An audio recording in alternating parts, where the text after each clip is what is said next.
Halo teman-teman, dukung channel Gobris TV dengan cara like, share, komen, dan subscribe channel Gobris TV ya. Terima kasih banyak.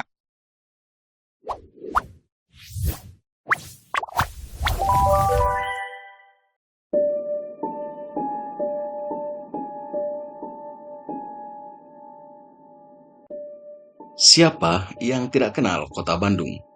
Bandung sering disebut Paris Van Java. Bandung juga sering disebut dengan kota kembang.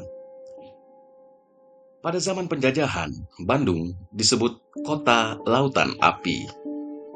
Bandung adalah kota dengan banyak wajah. Di siang hari, ia sibuk dan modern, dipenuhi dengan kafe dan lalu lintas yang padat. Namun saat malam turun, nuansa berubah, terutama di tempat-tempat yang menyimpan sejarah panjang seperti Jalan Braga. Jalur legendaris yang sejak zaman Hindia Belanda sudah dikenal sebagai pusat hiburan kaum elit. Tapi siapa sangka, di tengah hingar-bingar lampu kota dan jejak sejarah kolonial, terselip sebuah cerita ganjil tentang seorang fotografer jalanan dan seorang gadis yang tak seharusnya ada di zaman modern ini. Malam itu, sekitar pukul 22.30, seorang pria yang bekerja sebagai fotografer jalanan, yang kita sebut saja bernama Rudy, sedang menyusuri Jalan Braga untuk memotret suasana kota. Ia sudah terbiasa mengambil gambar di malam hari. Menurutnya, nuansa kota saat gelap terasa lebih jujur. Lampu-lampu temaram, bayangan yang melintang di trotoar, dan langkah-langkah kaki pengunjung menjadi bagian dari narasi visual yang selalu ia buru. Namun di sudut sebuah gang sempit, tepat di antara dua bangunan tua bergaya Art Deco, Rudy melihat seorang gadis berdiri sendirian. Dari jauh, gadis itu tampak pucat namun anggun. Ia mengenakan gaun panjang berwarna krem dengan detail renda di ujung lengan dan leher. Model pakaian yang jelas-jelas bukan dari zaman era modern. Lebih mirip gaya busana dari tahun 1920-an. Ia berdiri kaku, namun tidak terlihat cemas. Saat Rudy mendekat dan bertanya apakah ia baik-baik saja, gadis itu hanya menjawab dengan nada tenang. "Saya sedang mencari Hotel Savoy Homan. Apakah Anda tahu arahnya?"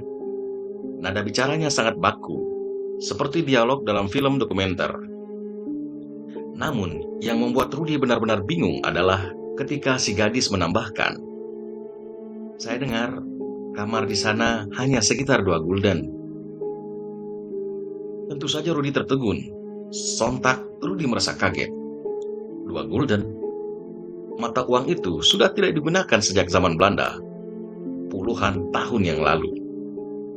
Ia sempat berpikir, gadis itu sedang cosplay atau bagian dari syuting film.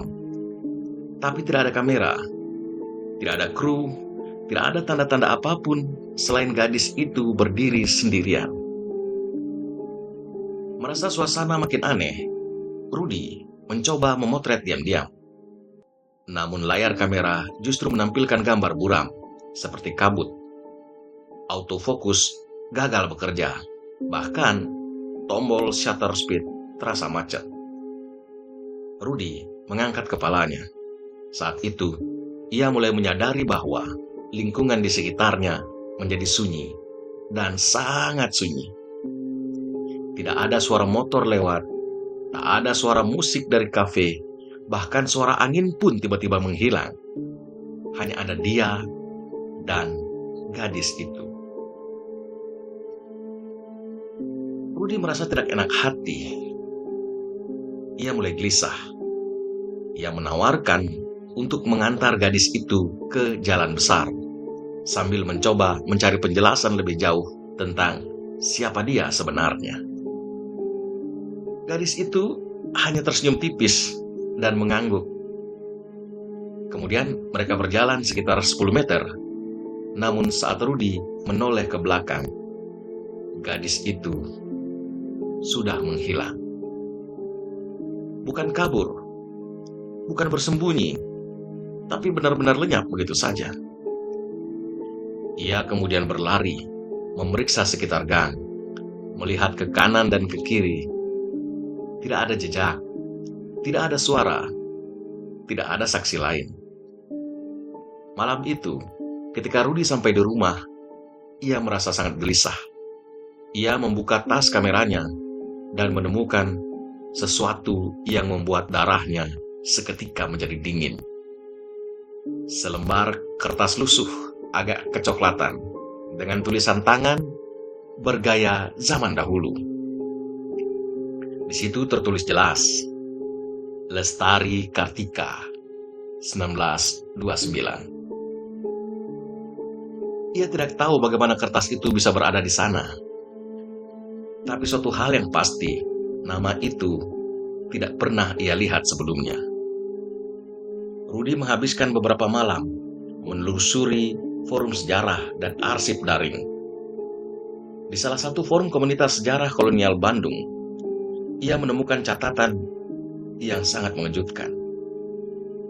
Tahun 1930, seorang gadis bernama Lestari Kartika, yang pada saat itu berusia 19 tahun, dilaporkan hilang secara misterius. Ia terakhir terlihat meninggalkan rumah untuk menghadiri pesta di sebuah gedung dansa di Jalan Braga. Sejak saat itu, ia tidak pernah kembali dan tidak ada yang tahu tentang keberadaan Lestari Kartika. Nama, usia, lokasi, dan gaya pakaian semuanya cocok dengan gadis yang ia temui. Apakah ini bentuk time slip, di mana dua waktu bersinggungan sesaat dan memungkinkan seseorang dari masa lalu muncul di masa kini? Atau mungkinkah Lestari adalah arwah penasaran yang terikat pada lokasi terakhir sebelum ia menghilang? Rudy sendiri tidak pernah bisa menjawabnya. Yang ia tahu, pengalamannya itu nyata. Terlalu nyata untuk sadar bahwa itu bukan sebuah mimpi atau ilusi. Cerita ini belum pernah dilaporkan secara resmi. Tidak ada pemberitaan media tentang cerita ini. Namun, komunitas fotografi jalanan di Bandung sebagian besar tahu kisah ini. Beberapa bahkan mengakui pernah mengalami gangguan kamera serupa di lokasi yang sama. Nah, apakah kalian percaya dengan celah waktu? Atau kalian punya cerita serupa tentang pertemuan dengan seseorang yang seharusnya tidak berada di waktu ini? Diskusikan di kolom komentar. Apakah kamu pernah merasakan deja vu yang aneh saat berjalan di tempat-tempat bersejarah? Apa pendapatmu tentang time slip dan dimensi waktu paralel? Silahkan diskusikan di kolom komentar. Jangan lupa like, share, dan subscribe channel kami ini. Jika Anda suka dengan konten seperti ini, bantu saya untuk subscribe channel ini, like, share, dan komen, agar kami bisa berkembang dan memberikan informasi-informasi menarik kepada Anda. And see you again in our next videos.